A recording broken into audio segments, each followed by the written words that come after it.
హరి ఓం సాయి అందరికీ మృకృతి యోగ నిలయం, అందరికీ యోగా, అందరికీ ఆరోగ్యం. ఎండింగ్ డేస్కి వచ్చేసామండి. 18th డే ఈ ఛాలెంజింగ్ వెయిట్ లాస్లో మన ఛానల్లో మీకు నచ్చితే ఇంకా కొత్తగా చెప్పడానికి ప్రయత్నం చేస్తాను. ఇప్పుడు చూసింది చాలా స్టెప్ 1ని. ఈ లెవెల్లో 4 లెవెల్స్ ఉన్నాయి.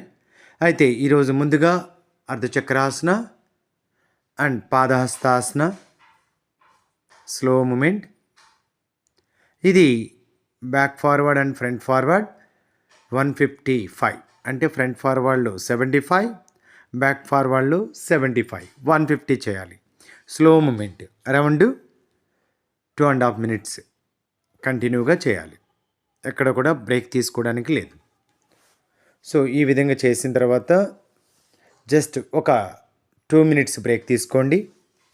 బ్రేక్ తీసుకొని తర్వాత next posture long inhale, long inhale చేస్తూ బ్రీత్ చాలా ఇంపార్టెంట్. వీరభద్రాసన ఈ పోస్టర్ 3 feet లెగ్ గ్యాప్ పెట్టేసి left right hand raise up and catch, left right bending stretch, left 25, right 25, 50 movements స్లోగా చేయాలి. Left inhale and right exhale, right inhale, left exhale. After 25 చేసిన తర్వాత left right posture hold 20 seconds. ఈ విధంగా ఆల్టర్నేటివ్గా 3 rounds to 4 rounds చేయాలి. So కొంచెం మధ్యలో బ్రేక్ తీసుకుంటూ 3 rounds to 4 rounds, ఎక్కడ కూడా బ్రీత్ మిస్ అవ్వద్దు. ఇది ఇంటర్నల్ ఫిట్నెస్ కోసం అండ్ ఫ్యాట్ రెడ్యూస్డ్, తొందరగా వెయిట్ లాస్ అనేది ఎక్కువ వస్తుంది. లెఫ్ట్ రైట్ మళ్ళీ అగైన్ ఆఫ్టర్ పోస్టర్ హోల్డ్ తర్వాత left right bending stretch, long inhale, long exhale. ఎక్కడ కూడా బ్రీత్ మిస్ అవ్వకుండా చూసుకోవాలి.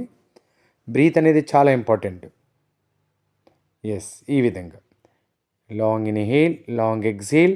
లోయర్ అబ్డమన్కి బాగా ప్రెజర్ వస్తుంది. నెక్స్ట్ వచ్చేసేసి హారతి పోస్టర్ మూమెంట్. ఈ విధంగా 1 time left raise up body and 1 time right raise up body, bending and raise up. ఈ విధంగా ఇది only sides and lower abdomen at a time pressure maintain అవుతుంది. సైడ్స్ అండ్ లోయర్ అబ్డమన్కి at a time pressure బాగా వస్తుంది.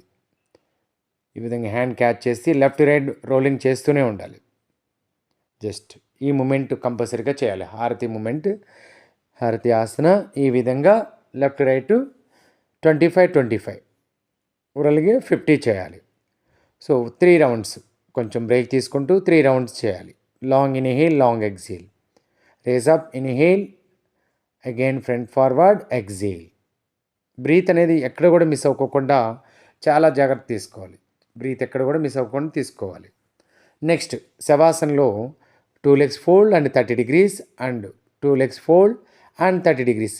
Legs ఒకేసారి ఫ్లోర్కి touch చేయాలి. ఓకే, లూజ్ చేయొద్దు. చాలా జాగ్రత్తగా స్లోగా ఫ్లోర్ టచ్ చేయాలి. చిన్నగా తీసుకుంటూ వచ్చి లెగ్స్ ఇట్లా ఫోల్డ్ చేయాలి. Foot floor touch and leg straight 30 degrees, exhale, leg fold, inhale. After go to shavasan ఒక 20 చేయాలి. 32 లెగ్ ఫోల్డింగ్. హరి ఓం సాయి.